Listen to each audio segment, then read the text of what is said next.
Hi, you guys. Long time, new YouTube. This was unscheduled, but I've had a lot of questions, so I wanted to go ahead and take a moment and give some tips for reviewing for semester tests.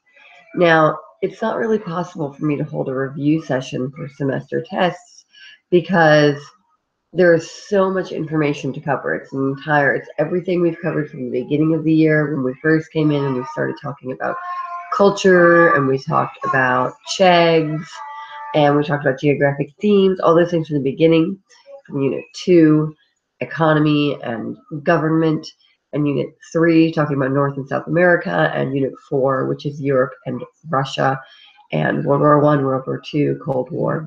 So there's just too much information to cover, so it can be very daunting looking at all of this and being like, well, I don't even know where to start in terms of studying. So what I'm going to talk about today is where do you start? As a student, where do you begin studying in order to really use your time wisely, since you can't study everything you've learned in an entire semester in one night? That would be terrifying, and also it would be a waste of your time.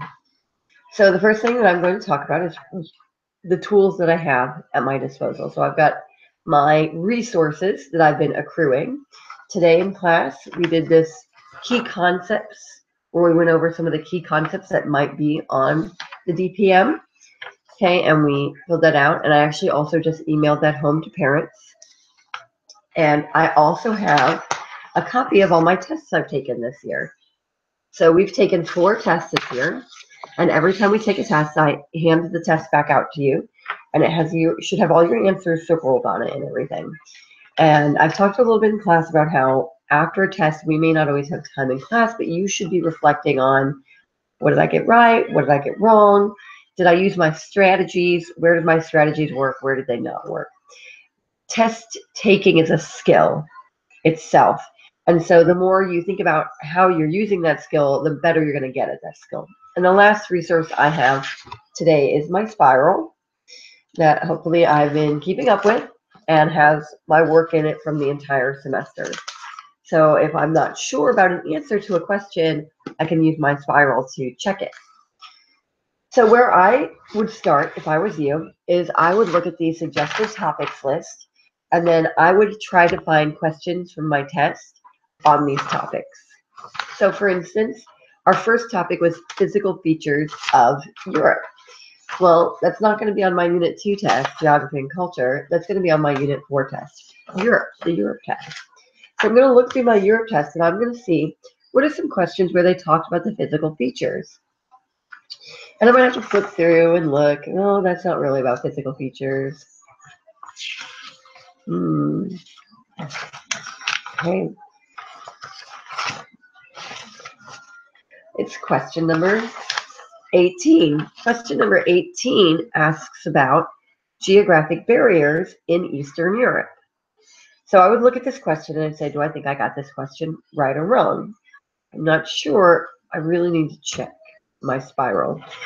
So let's say I'm not sure. I don't know if I got this question right or wrong. We were working on the DPM review today in class. Okay, well, let's check my spiral. Obviously, I'm going to go to Unit 4. And in Unit 4, I should have a Europe map. And on that Europe map, it's going to be a bunch of questions. And I'm going to look for the answer here. Okay? And I'm going to find the answer, and I'm going to check it. Now, it might be that you read it, and you're like, oh, I know I got that one right. She mentioned that one. I know I got it right. So the question is, Eastern Europe has many geographic barriers, such as mountains. And then it asks what the impact of that is. And the impact, the correct answer is talking about culture and the way that cultures developed separately because of those geographic barriers. So that's sort of a first step. What's on the review sheet? What questions can I find about that information? So, for instance, unlimited governments. We've had questions on unlimited governments on multiple tests. So I can find a question about unlimited government here on my Unit 2 test. Number 14 is about unlimited government. So I can look at number 14 and I can go, okay, well, here they're asking which type of government allows for individual rights. They don't actually use the word limited and unlimited. So I need to know the characteristics and be able to identify examples. So that helps me look at the type of question I'm going to be answered. You guys, sometimes knowing the information isn't enough. Like I said, test taking is a skill. So sometimes just knowing the information, studying the information, that's a first important step. But you also want to look at the types of questions you're going to be getting. I talked in class today about list questions. Okay, and I just want to reiterate what I said in class about list questions. Okay, so on Unit 2, question number 17 is a list question. All right, and it's got the list in the box, and then it asks you a question about the list. There are list questions on every test that we have taken so far. Okay, so it's a really good idea. See, this number 3 on the Europe test is about NAFTA, and it wants you to give it a title. There's the list, and they want you to give the list a title. Okay, on our Unit 1 test, same type of thing. Number 15, here's a list, give it a title. All right, these are question type that we see a lot. And by looking back at my tests, okay, look, North, Central, and South America test also has a question about NAFTA where it's a list and a question with an answer. So by looking at these tests, I can be like, oh, look at this. They use these list questions a lot. Or look, they've asked me 3 questions about NAFTA. Okay, this allows me to work on my test taking skills. I'm going to spend just a little. So that's the way that you should approach when you're studying for a semester exam. Okay, when you're studying for a semester exam, you cannot focus on trying to cram all of that knowledge into your head again. That knowledge has already been taught. So it's important that we use the knowledge we've already attained over the semester and reflect back on the tests we've already taken. You've taken these 4 tests this semester, all right? And no matter what you did on those tests, that doesn't matter. That's in the past, okay? What's important is that you be able to look at the tests and not be like, oh, well, I got this question about rural wrong, so I need to learn about rural. Yes, but you also need to be like, did I understand the question? Did I understand the picture that went with the question? Did I look at the whole thing? You guys, a lot of times, like here's Unit 1 test. There's a question right here, and a lot of times people skip straight to the question and they don't look at the stuff above it. Okay? So here you have the question. And sometimes people are like, well, I can guess the question without really looking at this. I don't need to study this too hard. Start at the top and work your way down. All right? A couple test-taking strategies. Test-taking strategies. So I just said start at the top and work your way down. Okay? So let's take an example question with that. All right. Oh, here. This is this 3 branches of government picture we've seen a lot. Okay, remember we talked in class today, legislative laws, executive president, judicial judges. But there's this image, this graphic that always goes with it. And the graphic has a lot of information on it. Okay, so the graphic here says, judicial is the Supreme Court and other federal courts, judicial judges. Okay, executive, that's the president, the vice president, and the cabinet. Legislative, Congress, Senate, House of Representatives. I should read all of that before I read the question. Okay? So I read all of that, and then I'm going to read this. This week, a new tax bill was passed and a treaty was approved, which branch? Okay? So I read the question, and before I even look at my answer choices, I'm going to give it a guess. Before I even look at my answer choices, I'm going to give it a guess. Okay? Well, what do I think the answer is? Let me look back at my picture. Can I figure it out? Okay, and then I'm going to look at my answer choices. And if I see my guesses on there, that's going to make me feel more confident. All right, so that's one approach. I also talked today in class a lot about smiley faces and frowny faces. And especially when you're dealing with like the Cold War in the Soviet Union, unlimited and limited, socialism, communism, and free enterprise. Those are places where we have created a approach to this that's very cut and dry. US good, Soviet Union bad. Free enterprise good, communism bad. And that's what you need to bring to the test, okay? So if you're looking at a question and it has an excerpt and you read a whole bunch of stuff and you're like, wow, that's a big old frowny face, you're going to look for an answer that's also a frowny face, okay? So those are just a couple of quick test-taking strategies, just real quick ones, all right? Okay. So last thing I'm going to go over, I am going to go over just these topic lists a little bit, okay? So some of the topics we talked about specifically is we talked about the physical features of Europe. We talked about how the North Sea has fishing, shipping, oil. Those are economic resources. Remember, we talk about how geography and economy are related. The kind of geography you have is going to dictate a lot of how your economy works. If you live by the ocean and there's a lot of fishing, you're going to sell fish. That's what your economy is going to be based on. Okay, if there's up in the mountains, you might have a ski resort. We talk about economy fitting where it is. Okay, location. All right, we talked about the Alps are a set of mountains. Okay, mountains are a geographic barrier.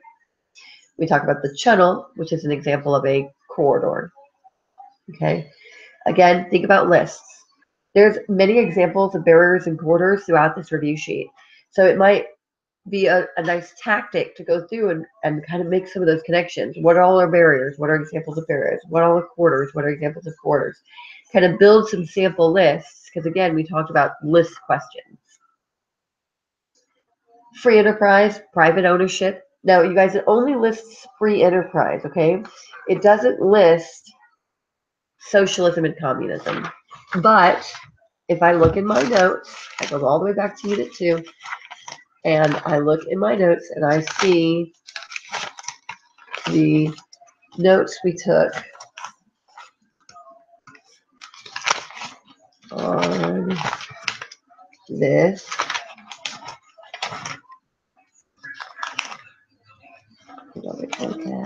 Here it is.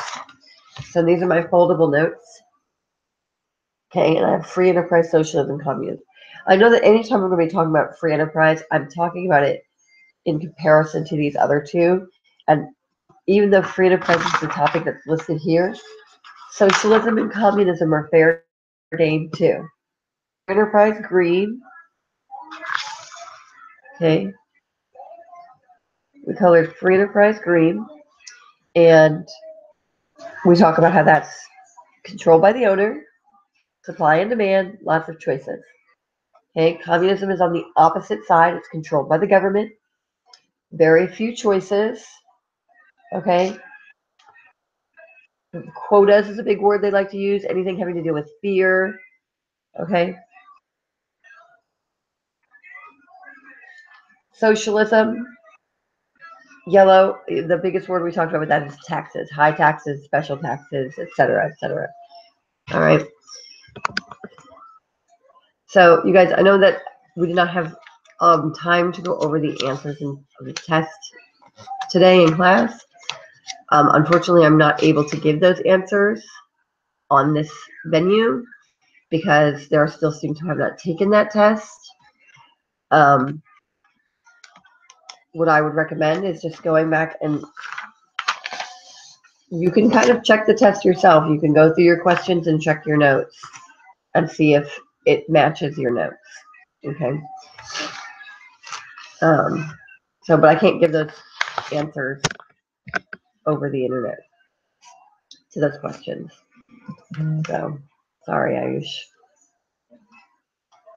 All right. So, talking about our review sheet still. Cold War. Okay, remember our two major players are the U.S. and the Soviet Union, the dark characters in the story of the Cold War. All right, it's called a Cold War because they don't directly combat each other.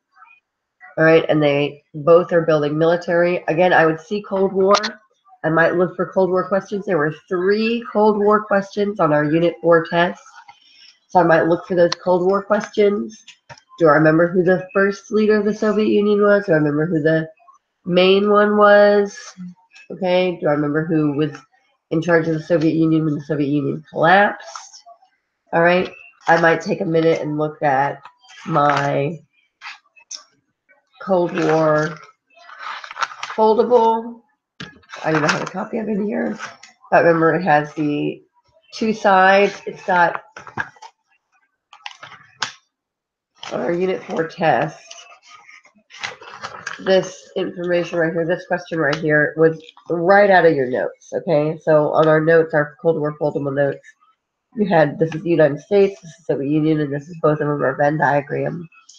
So I might take a look at that. So I feel confident on that information. Okay. Physical processes, we talked about how this is human environment interaction, HEI. There's physical processes and human processes. We affect the environment affects us.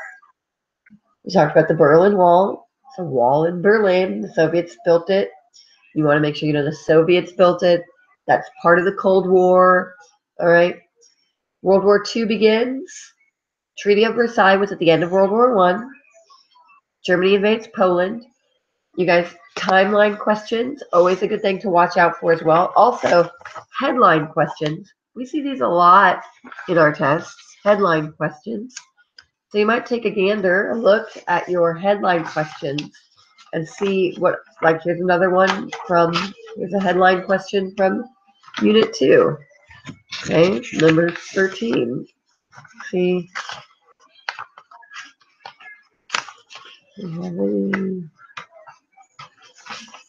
Didn't have any in Unit 1. Yep, here's a headline question. In North, Central, and South America. Okay, that's another headline question. So headline questions are another good one. All right. So maybe take a look at your headline questions, see how you did on headline questions. Sometimes the style of question can throw us off. Okay, sometimes the style of question can throw us off, and that can be enough to, even when we know the information, it's hard for us to translate a piece of fact into a question that's using headlines as answers or as headlines as hints. So that's something to keep in mind. World War II, I gave some little reminders in class. We reminded ourselves that the reason that the United States entered World War II was because of the bombing of Pearl Harbor. We went backwards and we talked about World War I, what started World War I, the assassination of Archduke Ferdinand. Why did we come into World War I? Lusitania and the Zimmerman telegram. Okay, nationalism, alliances. Population pyramid. You guys, ever since we started learning about population pyramids, they have been appearing in our tests. So that starts with the Unit 2 test, is when we first learned about population pyramids. I guess it wasn't used. So as of Unit 3 is when we started learning about population pyramids. Okay, and we start seeing population pyramids appear in our tests. All right, I would really go back and look at those population pyramid notes. There's 3 types of population pyramids: fat on top, fat in the middle, and fat on bottom. All right, so knowing what the different types are is really, really, really super useful. As yeah, no, I have it here. And this is what happens sometimes if you go back and you're trying to find your stuff and you didn't glue it in, and then you don't have it. It's a resource you don't have access to. That's why we tell you to make sure you glue everything in. But we talk about fat on bottom. That means most people are under the age of 18. You're going to need more education. Okay, we talk about fat in the middle. That's really good. That means you have a lot of workers, a lot of taxes. You're going to have a high standard of living. We talk about fat on top, over the age of 65. Probably going to have some ramifications of that. It costs a lot of money. You're paying a lot of money to support the elderly population. It can be bad for your economy. Okay. So make sure mostly working age, that's 18 to 65. You guys, working age is 18 to 65. Kids is 18 and under. Okay. And elderly is over 65. Physical features of Brazil. We talk about their tropical coffee. We talk about deforestation, mega cities. Don't forget Brazil's major geographic features are the Amazon rainforest and the Amazon River, which is a really interesting example of a transportation corridor in the middle of a transportation barrier. We talked about limited government. You guys are unlimited governments on the other side. That's another topic you've seen frequently in questions. Remember I said earlier that with that, you probably want to know the characteristics of a limited or unlimited government, and you want to make sure that you know examples. So characteristics of a limited government would be like a constitution, a bill of rights, individual rights. That's a phrase we've seen on the test before, individual rights. Okay. Examples of an unlimited government, or characteristics of an unlimited government would be that the government makes all the choices, there's no rights, there's no protections for the people. And then examples of each: limited, democracy, republic, constitutional monarchy were the three big ones we talked about. Unlimited, we talked about communism, dictatorship, oligarchy, theocracy, monarchy. Remember, monarchy is the one that people found confusing. We had a test where many people missed that. Remember, monarchy is unlimited. Constitutional monarchy is limited. All right, just to reiterate that. Okay. The next thing on our list was the channel. That's an example of a transportation corridor. It's really good for the economy of France and Britain as they are able to increase their travel and their trade through this transportation corridor. The Eurostar is a high-speed train that travels on it. All right, NAFTA, remember NAFTA is hockey, football, and soccer, Canada, United States, and Mexico. All right, we wanted to reduce the number of trade barriers, okay? And we wanted to make it easier for us to trade in between countries, okay? So we reduced the amount of taxes for putting goods back and forth. We made it easier for travel to happen. So we reduced the trade barriers. We reduced things that were stopping trade. We made trade easier, which led to lower prices, okay? So if trade is easier, you have lower prices, but obviously some negative effects. We had cheaper labor in Mexico, meant that U.S. factories closed and moved to Mexico. Mexico has less laws about pollution than we do, so there was an increase in the amount of pollution we were seeing. So those were some of the negative side effects of NAFTA, okay, the North American Free Trade Agreement. Just remember that's the United States, Canada, Mexico, reducing trade barriers, lowering prices, that sort of thing. Okay. Sorry. Cultural diffusion. Talk about taking ideas and products from other countries. We talked about globalization. Remember cultural diffusion? I reminded you about that science project you did on density, where you had the layers in the bottle, and how cultural density actually naturally wants to mix together. So like some of you, maybe you started mixing things and they just went and they mixed together. Culture wants to naturally mix together. It wants to spread and interact. So the only thing that's going to stop it is if you have like a country here and you've got a barrier and you've got another country here, then it's not going to be able to spread. Okay, so we talked about that as cultural diffusion. So barriers stop cultural diffusion, but cultural diffusion is just those cultures melding together, okay? That's why I can have tacos on Tuesday and Chinese food on Wednesday, and I can go to China and eat McDonald's. That's cultural diffusion, okay? European Union, we did this very recently. We talked about it. Economic, democratic. It's a partnership among European countries. This is one of those moments when knowing your maps really helps. European, France, Germany, Great Britain, Spain, Italy, Austria, Denmark, okay, even Poland. So it's a union among those countries, and it's really helping to open borders and increase jobs. That's the idea of it, and they want to protect the environment. Okay, so the European Union is very similar to NAFTA in that its goal is to create an increase of trade. All right, so then we had the branches of government: legislative, executive, judicial. Make sure you know those, okay? Legislative, executive, judicial. Legislative makes the laws. Judicial judges judge the laws. Okay, executive carries out the laws. Okay, population density, number of people per square mile, how crowded something is. So like Houston is really spread out because we have a lot of space. All right, but if you go to another city, especially on the East Coast, you go to New York and you have like the same number of people living in a much tinier area. Okay, that's population density. We saw, like, I don't know if you remember when we did the slideshow and you had the map and you could see how many people were on the map based on the lights. So, collapse of communism. Okay, Mikhail Gorbachev, openness, change, freedom of speech, democracy. This is our third guy in our lineup. Remember we did the little Soviet Union parade?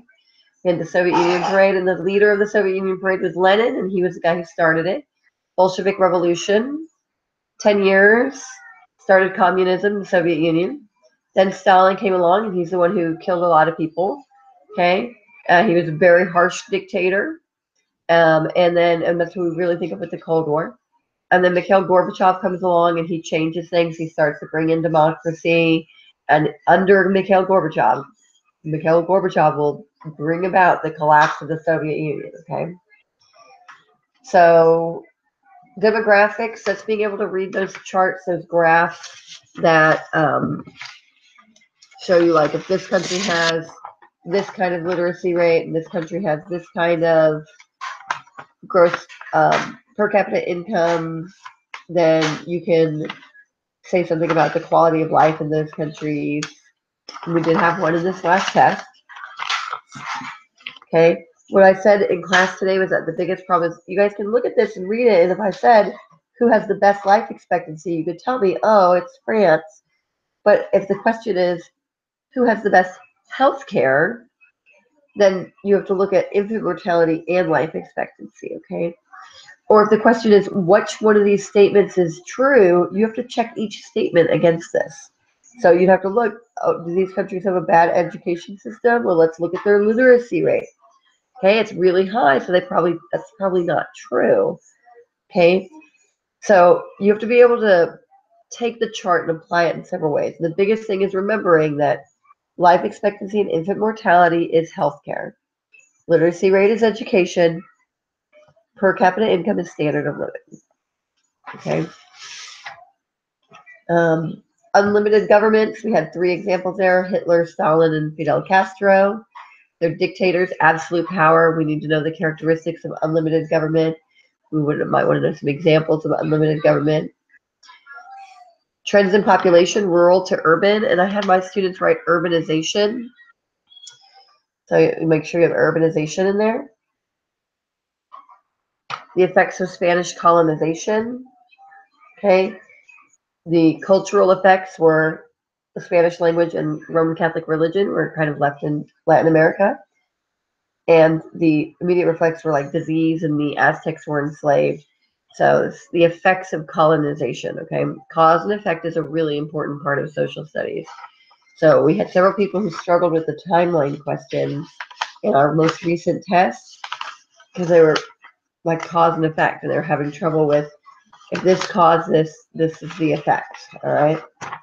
So like on this timeline, all right, okay, if I said what was the cause of the fall of the Soviet Union, I want to go backwards. If I'm looking for cause, I'm going to go back. If I'm looking for effect, I'm going to go forward. So the question is, what's the cause of the fall of the Soviet Union? Oh, it's communism begins to weaken. The question is, what's the effect of the fall of the Soviet Union? Oh, the creation of the Russian Federation, okay? Cause comes before effect. All right. Acid rain. Acid rain is on there. It's a human process based on pollution. We especially talked about that with industrialization in Europe. Okay. So acid rain. Panama Canal. That's another example of a corridor. connects the Atlantic and Pacific Ocean. Faster, shorter trade routes. Corridors are going to be all about trade, all about increasing the economy, all about movement, okay? So just kind of keep that in mind, okay? It locks and lifts ships. It was a great technological achievement. It really just helps trade. It's all about trade, economics, okay? It's all about the money.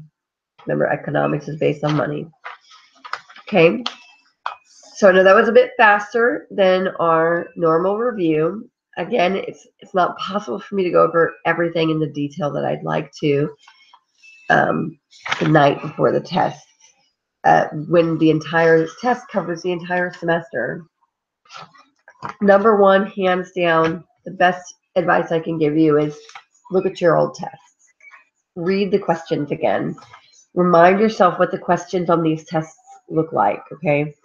It can be very jarring when you go in and there's a huge paragraph of reading and it's, you're not exactly sure what they're getting at, okay?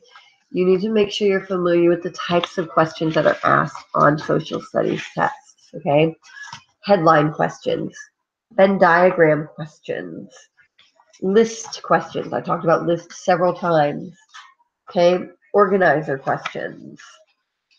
Usually there's lots of pictures. We like to put lots of pictures into the tests, okay? Use all the information at your disposal. Don't skip straight to the question. Look at the picture. Look at any words that are on the picture. You get a Venn diagram like this. Oh, read the entire Venn diagram, all right? Those are all that's really the best tips I can give you for how to really do the best that you can, all right? Use your strategies. Don't give up because it takes too long to read. We see a lot of students who they get to a question and there's a lot of reading on that question and they just stop. They just skip it. They just circle an answer. They don't want to worry about it. You guys, you don't have to answer the questions in order. If you want to answer and you want to skip a question and go back to it, usually you have enough time. I have so many students. It's a 25 question test. Unit 4 was a 25 question test. I had students who finished it in 18 minutes. Okay? You have time. Use it. All right? So those are my tips and my tricks for studying for a semester exam, as well as covering the topics that we talked to you about today in class. Remember, your best tools, you already have them. The tests that you've already taken, I'm getting photobombed by my fourth graders. The tests that you've already taken, the spiral, those are your best tools. Use your tools. All right. Y'all got this. It's gonna be great. Break a leg. Have a good night. I'll see you tomorrow.